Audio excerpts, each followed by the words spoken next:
मुफ्ती साहब बराए मेहरबानी इस सवाल का जवाब वजाहत से दें कि क़यामत का मीज़ान कहाँ लगेगा, कैसे लगेगा, कुरान और सुन्नत की रोशनी में। देखो, बरज़ख की जो बातें हैं ना, या क़यामत की जो बातें हैं, चूँकि वो ये दुनिया नहीं होगी तो उसकी पूरी कैफियत हमें ना बताई है, ना हमें समझ में आ सकती है। इसलिए उसकी पूरी कैफियत को जानने की कोशिश करना एक फ़ुज़ूल हरकत है। अब मिसाल के तौर पर जहन्नम के ऊपर जो पुल होगा वो बाल से ज़्यादा बारीक होगा, तलवार से ज़्यादा तेज़ होगा। वो पुल क्या है? वही सिराते मुस्तकीम है जिस पर आप दुनिया में चले हो। अल्लाह उसी को एक सूरत और शक्ल दे के पुल पे कायम कर देंगे, पुल बना देंगे। तो क्या उसकी मिसाल दी जा सकती है दुनिया में? ज़ाहिर है नहीं दी जा सकती। तो जितना हमें बताया गया है हम उस पर ईमान लाते हैं, और जो नहीं बताया गया हम उसकी तफ्तीश में नहीं जाते। जो हमारे काम की चीज़ थी वो अल्लाह ने हमें बता दी है। इसकी मिसाल ऐसे है जैसे मुशरिकीन ने पूछा रूह क्या चीज़ है? रूह, जो हमारी बॉडी में रूह होती है ना, जिसकी वजह से हम जिंदा होते हैं। तो अल्लाह ने फरमाया कुल रूह मिन अमरी रब्बी, अल्लाह का एक हुक्म है। अब ये पूरा एक्सप्लेन थोड़ी किया अल्लाह ताला ने। और अब सवाल पैदा होता है, अल्लाह तूने हमें पूरा एक्सप्लेन तो किया नहीं कि रूह क्या चीज़ होती है, तूने तो कह दिया मेरा हुक्म है बस। आगे अल्लाह ने उसका जवाब दिया है, रूह का जवाब पूरा नहीं दिया, इसका जवाब दिया कि मैंने पूरा जवाब क्यों नहीं दिया। ठीक है ना? इस इश्काल का अल्लाह ने जवाब दिया, वमा ऊती तुम मिनल इल्मी इल्ला कलीला। अल्लाह कहते हैं हमने तुम्हें इल्म बहुत थोड़ा दिया है। इल्म है तुम्हारे पास लेकिन इतना नहीं है जितना तुम समझ रहे हो। तो जितनी तुम्हारी कैपेसिटी है दिमाग की, उस कैपेसिटी के हिसाब से इतना जवाब काफ़ी है कि रूह अल्लाह का एक हुक्म है। जब वो बॉडी में होता है तो हम जिंदा होते हैं, बॉडी से निकलता है तो हम मर जाते हैं। और अजीब बात है, मेडिकल साइंस ने इतनी तरक्की कर ली, अब तक वो भी रूह को यानी जिंदगी और हयात को एक्सप्लेन नहीं कर सकी है। पता है आपको ये बात? मेडिकल साइंस का इल्म जो हमारे पास है, डॉक्टरों के पास है, वो भी बहुत थोड़ा है, इतना थोड़ा है। ये जो जीन्स का इल्म है ना, जीन जिसमें डॉक्टर घुसे हुए अंदर, एक जेनेटिक साइंस के डॉक्टर ने मुझे बताया ऑस्ट्रेलिया में कि इसमें 2% का तो हमें पता चला है, वो भी 100% नहीं, 98% का तो कख भी पता नहीं है। नहीं आई मेरा ख्याल है बात। जो हम जब आदमी के सेल को तोड़ते चले जाते हैं ना, तो हमारी जो बुनियादी इकाई है बॉडी की वो सेल कहलाती है ना, जिस ईंटों से हमारी बॉडी बनती है। उस सेल में एक न्यूक्लियस होता है, मरकज़ा होता है। जैसे अंडे में ना, अंडा भी सबसे बड़ा सेल है, एक साइटोप्लाज्म है, उसके अंदर जर्दी है जो न्यूक्लियस है। तो ऐसे ही हमारी बॉडी को भी आप तोड़ते चले जाएंगे तो एक इकाई आएगी, एक यूनिट आएगी जिसको सेल कहा जाता है। फिर उसको भी आप तोड़ेंगे तो न्यूक्लियस, न्यूक्लियस के अंदर बहुत ज्यादा फंटर ना बने। तो अभी तक जिंदगी ही को एक्सप्लेन नहीं किया जा सका, ये जिंदगी क्या चीज होती है। मैं आंखों से देख रहा हूं, महसूस कर रहा हूं, कानों से सुन रहा हूं, रोबोट भी देखता है, महसूस नहीं करता है। वो तो महसूस करने का नाम क्या है? हयात। ये हयात खोपड़ी से ऊपर की चीज है भाई। ये इसी को अल्लाह ने कहा मेरा हुक्म है। फ़इज़ा सव्वय्तुहु व नफ़ख्तु फ़ीही मिन रूही, अल्लाह ने आदम का पुतला बनाया। अल्लाह कहते हैं मैंने कहा मैंने अपनी रूह फूंक दी, जिंदा हो गए। यार मुझे एक बात बताओ, जब इंसान मरता है तो पूरी बॉडी तो वैसे ही होती है, सब कुछ वही पार्ट्स वार्ट्स बने में, तो हिल क्यों नहीं रही है? आप कह सकते हैं चूंकि दिल नहीं हरकत कर रहा तो दिल हरकत करा दो उसका। माँ के पेट में कैसे दिल हरकत करना शुरू करता है भाई फर्स्ट टाइम? किसी की समझ में नहीं आता। ये डॉक्टर कहते हैं क्या, मैंने डॉक्टरों से पूछा है, हवाई बातें नहीं कर रहा, कि जब पहली दफा माँ के पेट में बच्चे का दिल धड़कता है तो क्यों धड़कता है, पहली दफा किसने धड़काया? मेडिकल साइंस इस बात को बयान करने से अब तक आजिज है। समझते हो? देखो अब क्यों धड़क रहा है, अब तो डॉक्टर बता सकते हैं। हमारे दिमाग से करंट जाता है, इलेक्ट्रिसिटी से काम हो रहा है। ये अल्लाह का शुक्र है, ये करंट के इलेक्ट्रिक वालों के हाथ में नहीं है, वरना इतना धड़कता नहीं जितना बिल आता। और गैस पे चल रहे होते अभी हम सब। अब गैस भी गई तो सिलेंडर लगाए हुए होते दिल धड़काने के लिए हम लोगों ने। तो कुछ चीज़ें अल्लाह ने अपने हाथ में रखी कि इलेक्ट्रिक वालों के हाथ में अल्लाह ने वो चीज़ें नहीं दी। पंखा के इलेक्ट्रिक के हाथ में, लेकिन जो हवाएं चलती हैं वो के इलेक्ट्रिक के हाथ में नहीं है। इसलिए ऐसा नहीं होता हब से लोग मरना शुरू हो जाए। अल्लाह कहते हैं कि मेरी हवाएं भी हैं, ठीक, बाहर निकल जा सहन में, मंजी डाल के लेट जा, मंजी का फायदा ये होगा नीचे से भी हवा लगेगी। सही सही। मोल्टी फोम वालों ने जो गद्दे बनाए ऊपर से लगेगी, नीचे से नहीं लगेगी। तो मोल्टी फोम के गद्दे पे जब आप लेटेंगे तो के इलेक्ट्रिक वालों के मोहताज होंगे, वो पंखा चलाएंगे तो हवा लगेगी, अदरवाइज नहीं। लेकिन अगर आप मंजी पे लेटें, चारपाइयों पे लेटें, तो भाई उसमें से ऑटोमेटिकली जब हवा चलेगी तो चारों तरफ से आपको हवा लगेगी। इसलिए अपने आप को बहुत ज्यादा इन चीजों का मोहताज ना बनाओ, कुदरती माहौल में रहने की आदत डालो। समझते हो कि नहीं समझते हो?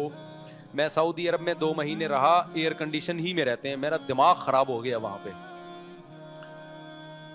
मेरा दिमाग फटने लगा। मैं आया घर में 2 महीने बाद, जब मैं आया ना, मैंने पंखा चला के लेटा यार, खिड़कियां खोल दी कमरों की। खुदा की कसम, जो नेचुरल में मजा है ना वो आर्टिफिशियल में नहीं है। पता नहीं लोग 24 घंटे एसी में पड़ते क्यों नहीं है, अजीब जहनी कोफ्त होना शुरू हो जाती है। आदी हो गए हैं, हमने अपने आप को आदी किया ही नहीं एयर कंडीशन का। तो मैं क्या करता हूं, मैं तो आता हूं, मैं आया, मैंने घर के चारों खिड़कियां मिड़कियां खोली, आराम से घर ऐसा बनाया कोई खिड़कियां खोल के बेपर्दगी ना हो। आजकल घर भी इस तरह के होते हैं कि वो कहीं ना खिड़की खोल सकता है आदमी, ना कहीं सहन में लेट सकता है। तो उससे ये जो नेचुरल लाइफ है ना, ये सुकून देती है इंसान को। पंखे की भी अपना मजा है भाई, अगरचे पंखा नेचुरल नहीं है लेकिन उसको डंग डंग डंग की आवाज का अपना मजा है। अभी जो मैं, अगरचे तुम लोग दीन सुनने के आए थे लेकिन थोड़ी सी बातें भी सुन लो ना। मैं जब जापान गया ना अभी, तो मुझे जो कमरा दिया इरशाद भाई ने, वो उसमें सर्दियां थी तो पंखा तो चला नहीं सकते थे। अब हीटर चलाते तो मुझे हीटर से तकलीफ होती है। ये जो हीटर होता है ना, एयर कंडीशन में जो हीटर भी चलता है ना, ये अजाब है। ये गैस का हीटर भी एक अजाब है। लकड़ियों की आग भी हमने तापी है, उसमें वो टेंशन नहीं होती जो गैस के हीटर में होती है। पता है आपको, लकड़ियों की आग जला दो ना कमरे में, उससे जो हीट मिलती है उससे आदमी स्ट्रेस डिप्रेशन में नहीं जाता। ये जो गैस का हीटर है ना, ये अजीब सी चीज है ये। तो मैंने कहा भाई हीटर नहीं चलाओ, ना एसी वाला हीटर चलाओ और ना गैस वाला। अब सर्दी बहुत है तो डबल रजाई ले लेंगे हम, कोई बात नहीं। अब जब डबल रजाई ले रहे हैं तो अब पंखे भी नहीं चल रहे, हीटर भी नहीं चल रहा, कुछ भी नहीं, तो आवाज, अब कोई जरा सा ठक हो आवाज आती है। साथ में उनके बच्चे तो बातचीत करेंगे, शोर शराबा करेंगे, नींद ही नहीं आ रही। तो मैंने क्या किया, मैंने कहा मुझे तो पंखा चलाना है। पंखा था ही नहीं, सॉरी, जापान में सर्द इलाकों में थोड़ी पंखे। तो मैंने क्या किया, मैंने कहा यार YouTube हर बीमारी का इलाज है, मुझे चाहिए पंखे की कड़ंग कड़ंग आवाज। हम तो आदी हैं उसके कड़ंग कड़ंग आवाज से, गड़ंग गड़ंग ऐसे। पंखा जितना बेकार होगा ना उतना अच्छी लोरी सुनाता है।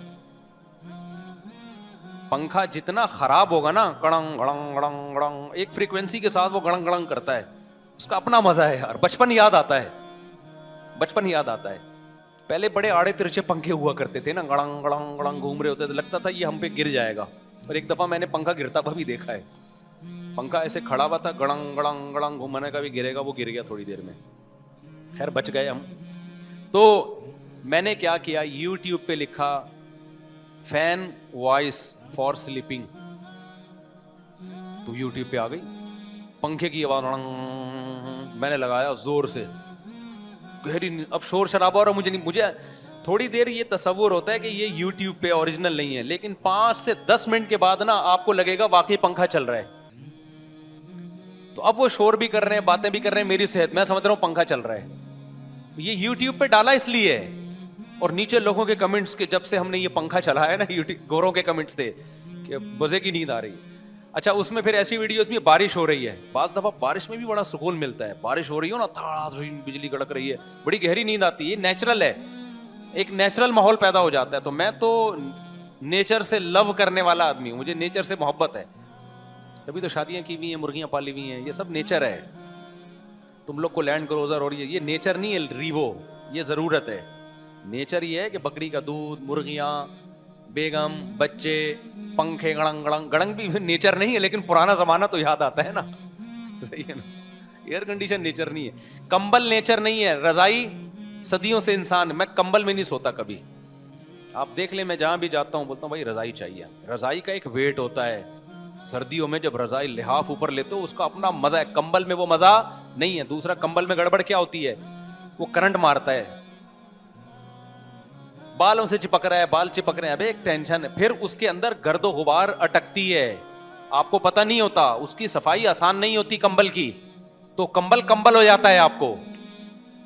तो इसलिए मैंने अपने लिए घर में रजाई रखी हुई है, ज्यादा सर्दी होगी डबल रजाई। कहीं भी जाता हूं मेहमानों से बोलता हूं, मेजबान से बोलता हूं मुझे रजाई लगा दो, कंबल नहीं। तो रजाई में वेट ना, शदीद सर्दी में रजाई का जो वजन होता है ना आपके ऊपर आता है, बड़ा मजा है उसमें भाई। तो वो क्या किया हमने, YouTube पे पंखा लगा लिया, कड़ंग कड़ंग आवाज आ रही है, बड़े मजे से मैं पंखा लगा के सो गया। अब जब वो सुबह मुझे उठाने के लिए आए तो क्या नहीं, ये मोबाइल में क्या शोर हो रहा है मुफ्ती साहब, क्या कि पूरी रात आप मोबाइल देखते रहे हो, सोए नहीं? मैंने कहा नहीं, मैं पंखा चला के सोया हूं, मैं पंखा चला के सोया हूं। फिर क्या हुआ कि अब वो बच्चे शोर कर रहे हैं, मैं कहता हूँ करते रहो शोर, मुझे परवाह नहीं है, मैं पंखा चला रहा हूँ बहुत तेज। जब ज्यादा शोर होता था तो पंखे की आवाज क्या कर देता था, बढ़ा देता। ये बड़ी मजे की चीज है, YouTube पे सर्च करें, बड़ा मजा आता है इससे। खैर मेरे भाई, और आसान इससे अच्छा तरीका किसी का बयान लगा लो। बाज़ दफा मैं बयान लगा लेता हूँ, अपना नहीं लगाता, क्योंकि अपना लगाओ ना तो फिर वो और नींद गायब हो जाती है, उसमें हंसी की बातें आती हैं, तो मैं कभी खुद अपने ही लतीफे पे हंसना शुरू कर देता हूँ। तो मैं फिर किसी बड़े बुजुर्ग का बयान लगा देता हूँ। उसका फ़ायदा ये होता है, नॉलेज में भी इजाफा होता है, मोटिवेशन भी मिलती है, और बाज़ दफ़ा नींद भी आ जाती है, बयान सुनते सुनते सो जाता है आदमी। ये जब करता हूँ जब दिमाग चल रहा हो। आजकल सियासी हालात ने ना दिमाग का दही बना दिया है, किसी को भी टाइम पे नींद आ जाए इसका मतलब वो पागल है। उधर से फौज के खिलाफ बयान, उधर से PTI के खिलाफ बयान, उधर से JUI के खिलाफ बयान, उधर से मुस्लिम लीग के खिलाफ बयान, उधर से मुस्लिम लीग का जरदारी के खिलाफ बयान। वीडियोस भी देख रहे हैं, सहाफ़ियों को भी सुन रहे हैं, उधर की सुनो उधर, इतना दिमाग की दही हो जाता है। फिर मैं बंद कर देता हूँ, दफा करो यार, हम ऐसी की तैसी, हम अगले की टेंशन अपने ऊपर क्यों लें। तो इसके लिए फिर रात को पंखा चलाना बोलो जरूरी। तो फिर पंखा चला के सोए। जब भी ऐसे टेंशन होना, बयान लगा दो या पंखा चलाओ।